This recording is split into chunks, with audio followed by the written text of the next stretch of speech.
खेले करे सीखे पहली जमात, शोबे लिबास 2.1 लिबास बनाना, सफ़ा नंबर 50।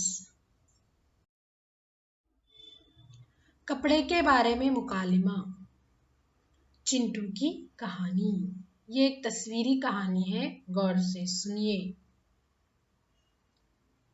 अम्मी कहती है, क्या करे इस बच्चे का, कपड़े पहनने में कितना सताता है। चिंटू स्कूल जाना है कि नहीं, ले कपड़े पहन ले। चिंटू कहता है, मुझे नहीं चाहिए कपड़े, मैं नहीं पहनूंगा। और चिंटू दोबारा सो जाता है।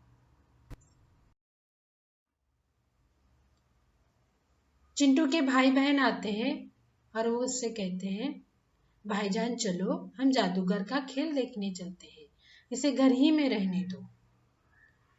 फिर कुछ देर के बाद चिंटू नींद से जाग जाता है और अम्मी से पूछता है, दीदी भाईजान कहाँ गए।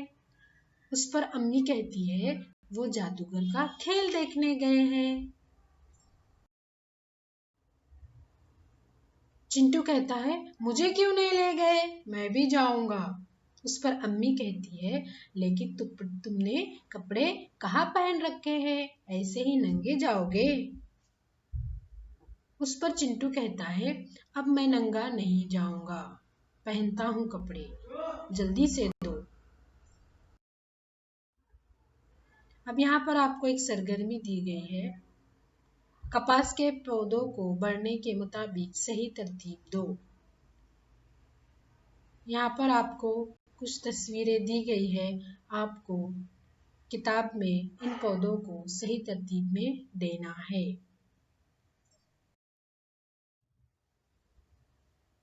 देखिए बच्चों, यह है कपास के बीज, यह है कपास के फूल और यह है कपास के पत्ते। बच्चों, आपको यहाँ मालूम होना चाहिए कि हम जो कपड़े पहनते हैं वो कपास से बनता है। और कपास का पौधा किस तरह उगता है, कपास के लिए पहले बीज बोया जाता है, फिर उसके फूल आते हैं और फिर उनसे कपास बनती है और फिर कारखाने में उन कपास के जरिए कपड़े बनाए जाते हैं।